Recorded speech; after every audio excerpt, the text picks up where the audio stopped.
যাবে বৌমা, দুঃখ করে তো লাভ নেই, মানুষ তো চিরদিন থাকে না, তাই না? সবাই তো সময় নিয়ে আসে বলো। আর একদিন আমাদের খুব ভালো ব্যবসা ছিল, বাড়ি ছিল, আজ নেই। যে আমরা তো আছি, আজ পোকা বেঁচে নেই, সবাই কি আর থাকে বলো? একদিন আমরা দেখবে সব পোকা না থাকলেও বৌমা, তুমি, আমি সবাই আবার আগের অবস্থায় ফেরত আসবো।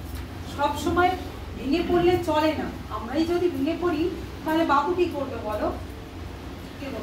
তোমাদের সারাক্ষণ খালি দুজনের মধ্যে গল্প করে যাচ্ছ, কি হচ্ছে এখানে? কোনো একটা কিছু নেই, আমাদের সব চলে যেতে বসেছে। এরকম ভাবে বসে আলোচনা করলে কি সমাধান হবে? কিচ্ছু হচ্ছে না, এরকম ভাবে কিচ্ছু হচ্ছে না।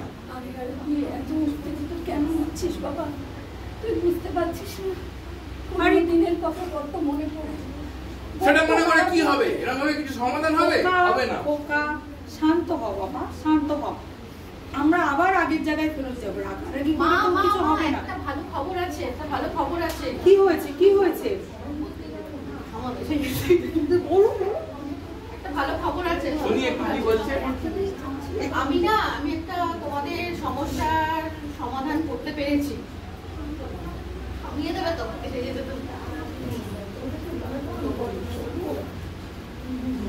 তোমরা সবাই মিলে কি তোমরা সলিউশনটা বলো তাহলে। তোরা আস্তে আস্তে কথা বল না বাবা। বলো বৌমা, তুমি কি বলতে চাও বলো। তোমরা সবাই মিলে কি শুরু করেছো বলো তো? আমার কি বিয়েটাই আর হতে দেবে না? কেন মা, তোমার বিয়ে কেন? হাসছো না কাঁদছো?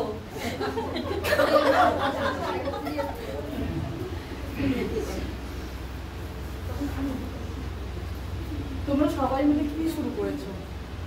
এইভাবে সমস্ত একে ব্যবসার ভালো চলছে না, কিছু হচ্ছে না, আবার বৌদি বলছে কোনো একটা সমাধান খুঁজে পেয়েছে, কিন্তু তার কথাটা তোমরা শুনছো না। তোমরা কি মানে আমার এরপরে ভবিষ্যতে কিছু হোক বা না হোক, আমার বিয়েটাও হতে দেবে না তোমরা?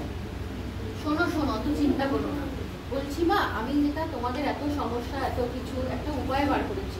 আমি তো কিছু বলতেই দেন না, তো তোমাদেরকেই বলছি। আমি তোমরা যখন রাত্রিবেলা ঘুমিয়ে পড়ছে, তখন আমি বই পড়তাম এবং কিছু বই লেখালেখির চেষ্টা করতাম। সেই লেখাটাই আজকে আমার বই আকারে বার হয়েছে।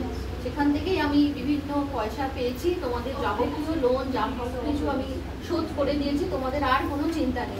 ওরও বিয়ের জন্য আমি পয়সা জোগাড় করেছি, ওরও একটা ভালো জায়গায় আমাদেরই সহকর্মী ওনার বিয়ে ঠিক করেছি। তোমার আর কোনো চিন্তা নেই, তুমি এখন আবার আগের মতো ব্যবসা দেখলে বৌমা, আমি বলেছিলাম না আমাদের সুদিন আসবে। দেখলে তো নাথ বউ আমাদের সব সমস্যার সমাধান করেছে। আর খোকা, তুই মাথাটা একটু ঠান্ডা রাখ, সব সমাধান হবে। দেখেছিস তো বৌমা আমাদের সব সমস্যার সমাধান করে দিয়েছে। এরকম বললেই তো, বুঝিয়ে বললেই তো হয়ে যাবে। তোমরা তো সেটাও ভাবতে পারছিলে না।